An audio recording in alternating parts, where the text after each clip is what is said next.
At exactly 1:23 a.m. on April 26, 1986, a catastrophic explosion ripped through the Ukrainian night sky, blowing the 1,000-ton steel lid right off Chernobyl's reactor number 4. In an instant, a deadly plume of radiation, 400 times more powerful than the atomic bomb dropped on Hiroshima, was blasted into the atmosphere. The worst nuclear disaster in human history had just begun. But what actually triggered the nightmare that night? Was it truly just the mistake of a few night shift engineers? Or was there a fatal, classified design flaw that was covered up until it was far too late? For 36 hours after the reactor blew, the authorities kept absolute silence. Just 3 miles away in the city of Pripyat, 50,000 people went about their lives as if nothing had happened. Children played in the streets, breathing in invisible poison.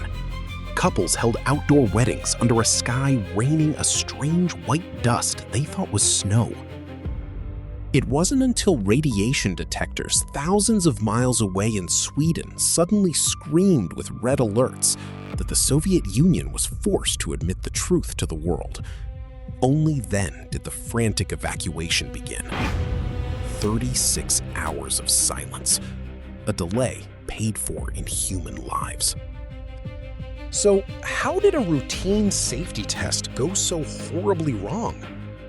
To complete the test, the night shift operators made a series of fatal mistakes, disabling automatic safety systems and pulling almost all the control rods out of the reactor. When they realized the water was evaporating too fast and the reactor was heating up out of control, the chief operator slammed the emergency button, AZ5. This button was designed to instantly plunge all control rods back into the core to shut it down. It was supposed to be the ultimate brake. But there was a secret, deadly flaw in the design that the Soviet government had hidden from its own engineers. The tips of those control rods were made of graphite. When the graphite tips first entered the core, instead of stopping the reaction, they instantly spiked it. The reactor became a massive pressure cooker. Within seconds, boom! The pressure blew the heavy steel lid straight through the roof.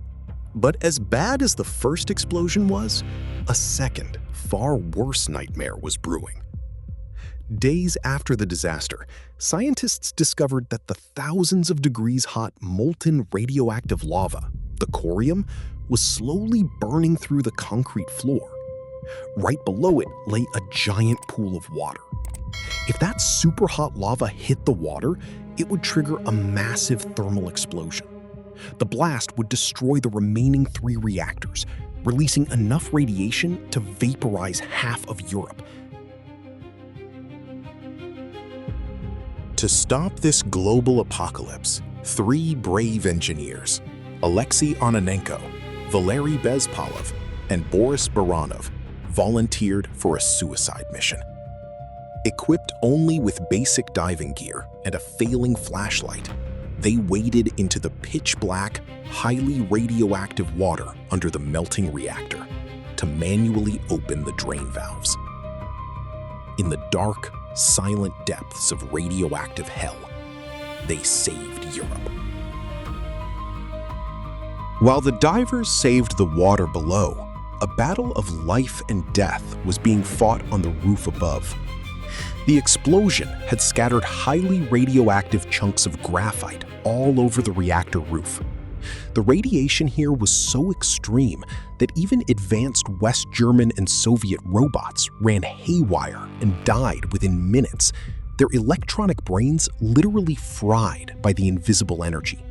So the military turned to a human solution. They called them bio-robots, or liquidators.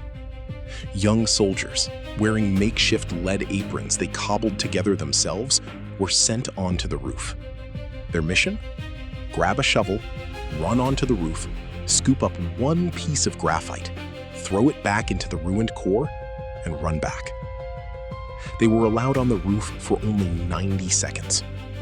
90 seconds to receive a lifetime's worth of radiation. Many paid the ultimate price, sacrificing their youth so the rest of the world could live. But the story of Chernobyl isn't just about a nuclear accident. Deep within the surrounding forests, hidden from public eyes, stands a giant. A massive steel grid towering nearly 500 feet high and stretching half a mile long. This is the Duga radar, one of the Soviet Union's most expensive and secretive Cold War military projects.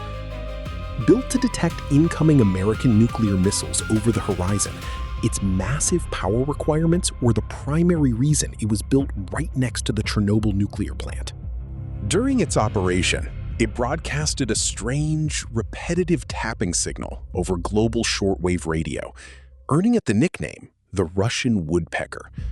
Some even believed it was a secret Soviet weapon designed to control the weather or even perform mind control. Today, it stands as a haunting, rusting monument, a silent witness to the night the nearby reactors fell. Today, the Chernobyl exclusion zone remains a ghost world, a silent, frozen snapshot of 1986. Nature has slowly reclaimed the concrete ruins, but the radioactive scars will remain.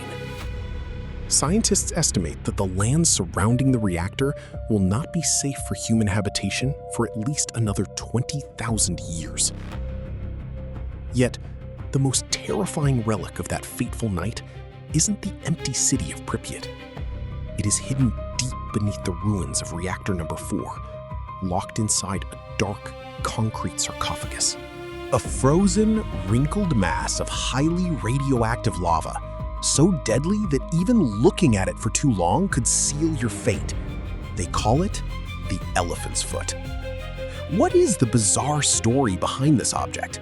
How did scientists survive taking photos next to it? And why is it secretly decaying, threatening to trigger another disaster today? We will reveal all of this in episode 2. Don't forget to hit subscribe and turn on notifications so you don't miss it. See you in the next video.